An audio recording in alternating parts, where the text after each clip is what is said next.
job, Frank. You're welcome. We got her done, didn't we? Yeah, we did. We managed. Hey, high five, Bob. High five. Every time we vote, we're standing side by side with the founding fathers, with the men of Valley Forge, with patriots and pioneers throughout our history, with all those who dedicated their lives to making this a nation of the people, by the people, and for the people. Elections are the Guys, I got the projector and stuff set up for everybody. We got the laptop over here and on the chairs with the HDMI cable on the wall there.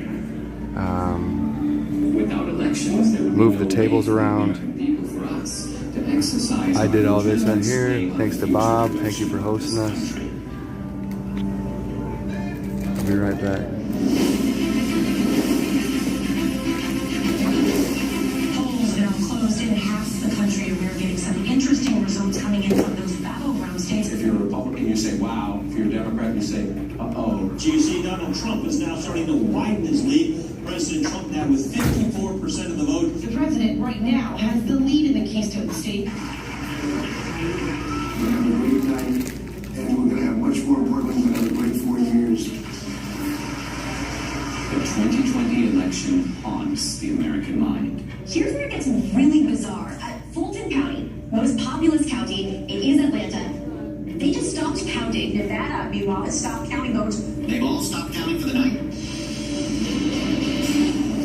All right, welcome back. This is CNN special live coverage, 10:31 a.m. on the East Coast. Why am I giving you the time? Well, if you managed to sleep last night, things changed. You may have gone to bed thinking this election was headed one way, and then you woke up and you saw things were different. Also overnight, Joe Biden pulled ahead in the state of Georgia. Joe Biden takes the lead in Pennsylvania. Okay, we have an announcement to make. Joe Biden has run for president 3 times, and the 3rd time has turned out to be the charm. One side insists it was the most secure election in U.S. history. Let me begin with one immutable fact. The 2020 election was the most secure election in American history. It's the cleanest election, the safest election, the most secure election ever won. Make no mistake, there has been no evidence of any significant widespread voter fraud. Let me say it again. The 2020 election was the most secure election in American history. Period. This same side accuses anyone who disagrees with them of perpetrating a big lie or the big delusion. The big lie keeps getting repeated. The big lie is just that, a big lie. And despite a relentless media barrage, the other side remains convinced there was widespread election fraud.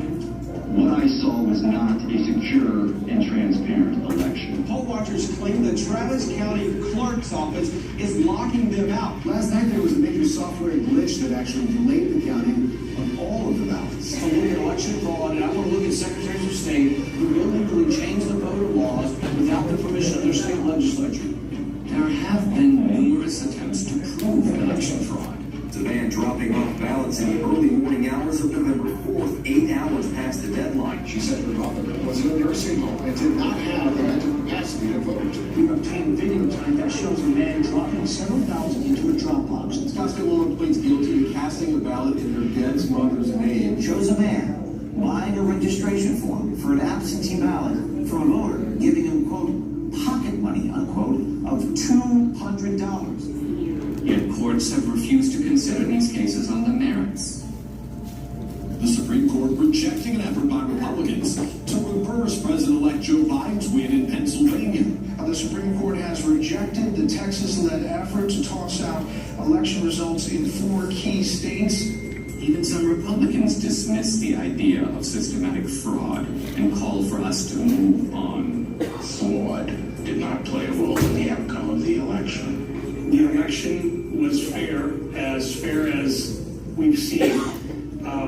We simply did not win the election as Republicans for the presidency. Rather than reject what happened on the 6th, reject the lies about the election, and make clear that a president who engaged in those activities can never be president again. But we can't move on unless we know the truth.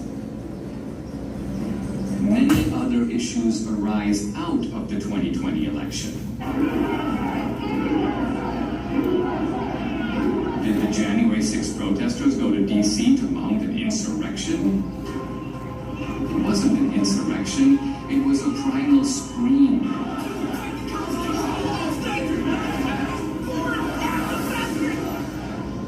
They wanted their elected leaders to adjudicate the claims of election fraud.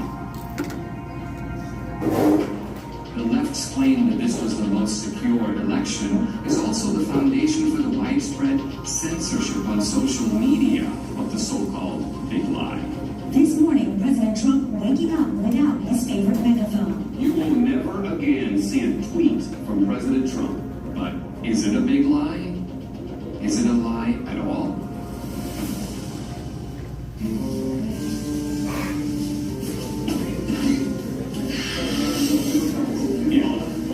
Sounds good. All right. Everybody got me? All right. SRP.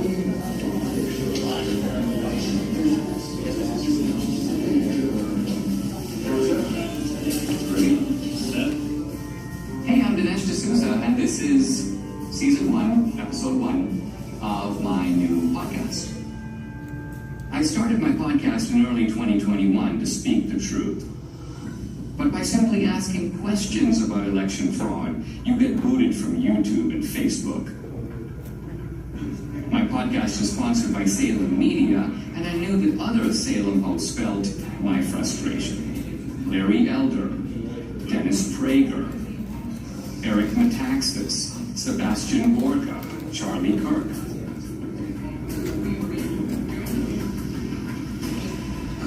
Let me begin by asking a very simple question. Do we feel confident or comfortable that we know the truth about what really happened in the 2020 election? I'm agnostic on this question, and I am awaiting more information. What about you, Eric? I think Dennis is a coward. I think, no, honestly, it's almost funny to me that you're agnostic. I think most Americans know that we don't know what happened, and are not okay with that, by the way. I'm supposed to believe that a man who didn't campaign or campaign from his basement got more votes than the first black president in America? I don't believe it. Charlie? We have crumbs, we have some evidence here and there, and the picture is far from complete. Larry, in your race, you were asked straight out, right? Do you believe that the 2020 election was stolen? What was your answer, and do you abide by that answer as of right now? My answer was that Donald Trump is in Mar-a-Lago and Joe Biden is in 1600 Pennsylvania Avenue. The lawsuits did not succeed. Do I believe there was shenanigans? Do I believe there were irregularities? Absolutely, and said so. This is probably the most loathed president I've ever seen. I thought Richard Nixon was loathed. I thought George W. Bush was loathed because of the Iraq War. I've never seen the level of vitriol against this man every single day. I think there was a study that found 91% of the news of ABC, NBC, CBS, nightly news against Donald Trump was negative. Dogged by a bogus 2.5-year collusion investigation. And then on the eve of the election, this Hunter Biden story drops, which shows that Joe Biden completely lied about his lack of knowledge of what his son was doing, and it was suppressed. And even the CEO of Twitter later on admitted that it was suppressed and shouldn't have been. That alone would alter the election. You add all that up, my point is, this man is so loathed, I wouldn't put it past the Democrats to do virtually anything to make sure he doesn't get another 4 years. If I believe the president were a Nazi, I might steal an election. If we were Germans in the 1930s, we'd steal the election from Hitler. If I'm that indoctrinated, of course I can justify it. I think it was Jane Fonda who said that COVID was God's gift in the left, right? It wrecks the empirical positives of the Trump economy, but here's the other. It enables a whole bunch of things on the other side to change the rules of the election. So the point is, in a COVID environment, is it not conceivable that Trump could have lost fair and square? I think millions of Americans know something went wrong, and they have little pieces, and no one's really put it together. They know that there was injustice. They know it in their gut. They know it through the bellwether counties where Donald Trump won almost every single one of the predictive counties that showed who's going to be president. And then they also know it where they went to bed thinking Trump was going to have 4 more years, and they woke up with the exact opposite. We have an individual who could fill a stadium with 16,000 supporters in 24 hours. Vice an individual who know the famous photograph of the 6 empty circles at a Biden rally. we have an incumbent president who received more votes than any other incumbent president in American history, who actually got 10 million more votes than he did 4 years prior, and who received more support after 4 years of being called a racist and a white supremacist, more support from the Hispanic and black community than any Republican president since the 1960s. And he was beaten by a machine politician who couldn't speak clearly, who on the campaign stage would confuse his sister with his wife. It just stinks. Now, is it possible that the very success of Republicans down ballot, I'm talking about Republicans running for the House, running for the Senate, running for other races, the fact that the Republicans as a party did pretty well, but Trump lost, doesn't that work the other way and undercut the idea that there was systematic fraud? It's an anomaly, because if he really, when a president really loses, he has tails. What is it called? Coattails. And the down ballots lose, but they won. Why didn't they cheat on all of those? Why didn't they cheat in Virginia with Youngkin? But and who's to say they didn't cheat? Not all attempts at cheating succeeded. You're right. Another question. In the Republican Party, I keep hearing people who seem annoyed at the revisiting of the 2020 election. Their attitude appears to be, let bygones be bygones. Let's just move on.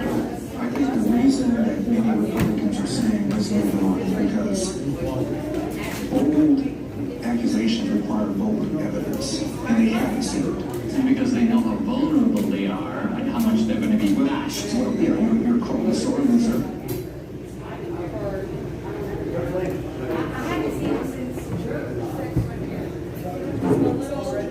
Strawberry blonde, no Archer.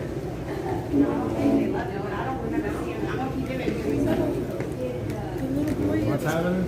Still looking for a little boy. How old is the boy? Six, and he's got strawberry blonde hair, and he's got siblings. Yeah, the big sister and then a twin. Where'd you see him? Right, when we were coming in the truck. Yeah. So it looks like mother's just making sure she finds her kid real quick. Looks like he was found. He's here. Stay right there. Yeah, stay right there. So I didn't want him to run in front of us. Wait, where was this at? Oh, okay. So you're pretty sure he's on the ground? Yeah, he should be on the ground, Okay. Yeah, that's what we saw. Let me see. Bring him in here. Just right at the end of the lane. Yeah, Coming down the lane where the flags are. Yes. Yeah. Right at the end. At the end. And there's a stop sign there. And it was on the right side. It's right there. He may have gone, we didn't see him, but he may have gone, in here. Yeah, so Santa was right behind us in the side. And I was so worried that he was getting so close, and I kept saying, stay right there. Just stop, stay right there. And he was okay. And he turned around. And I think where he's doing, So he's probably over in that area, I would think. That's probably where we should look. What is your name? Sarah? Sarah. Nice name. My name is Bob. Nice name. It's too hot for them now. There's enough people. Yeah. Daniel.